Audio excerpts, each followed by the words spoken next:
Hello guys, welcome sa aking YouTube channel.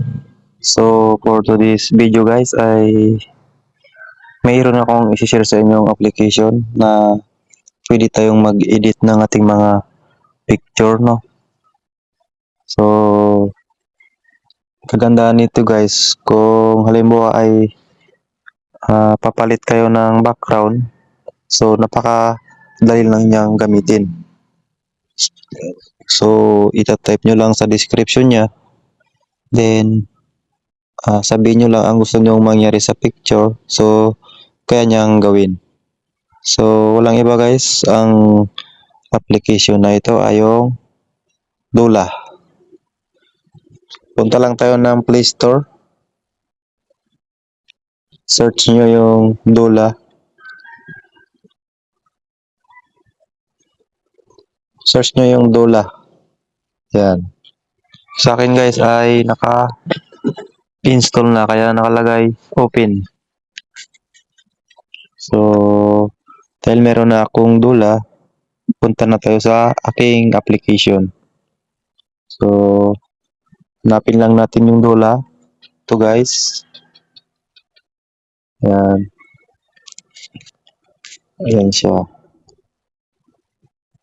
Yan, so ang gawin nyo guys kapag ganyan na guys ay pindutin nyo to sa right side. Ito guys, yan. Then dito guys may makikita kayong plus sign, so click mo lang to. Ayan, then i-add mo yung picture na gusto mong i-edit or kung anong gusto mong ipagawa sa picture. So sa akin ito guys, for example lang ito. Yan, so wait lang natin na na magtapos siya.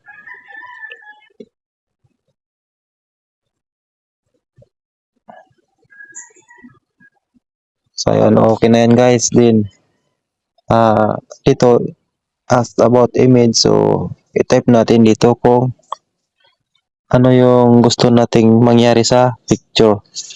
So sa akin kasi ang gusto kong mangyari ay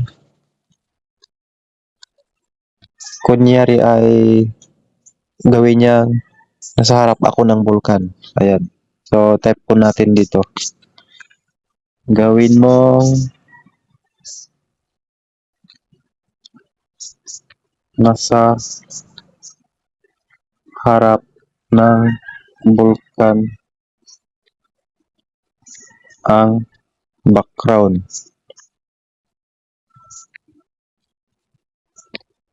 sa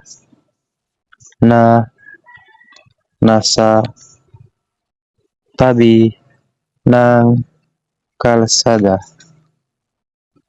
So try natin guys kung mababago niya nga itong picture. Click nyo lang pala yun doon yung arrow. Yan. I will now modify the background of the image to place the person and motorcycle in front of a volcano while keeping the person and motorcycle unchanged. Ang ganda lang dito guys ay nagsasalita pa siya. So yun na guys. Yan, kita nyo yung resulta. Napakaganda, napakaangas. Ayan. Hindi mo siya halatang hindi mo siya halatang hindi mo siya halata na parang ni-remove background guys. So kala mo real picture talaga na nasa harap ka ng bulkan. So napakadali lang guys. So ayan, kapag gusto niyo namang palitan, i-type nyo lang po ulit dito. Yan, so sa akin guys ay hindi ko na po ito papalitan. So ipinakita ko lang sa inyo ang tamang paggawa. So libre lang ito guys. Then kung gusto nyo i-save, click nyo lang to, yung arrow sa may left side. Ito guys. So yan, downloading na siya. Yan, so nakasave na sa ating device. So tingnan natin sa ating device guys. Device. Ayan, so ito na siya guys. Yan, ganda. Kala mo totoong-totoo talaga guys na nagpa-picture ka sa harap ng volcan. So ito yung kanina. Ayan, yan yung previous picture ko guys. So ngayon, ito na siya. So yun, galing guys no. So sana nakatulong ang video na ito guys. At huwag niyong kalimutang mag-like, comment, and subscribe. Maraming salamat po.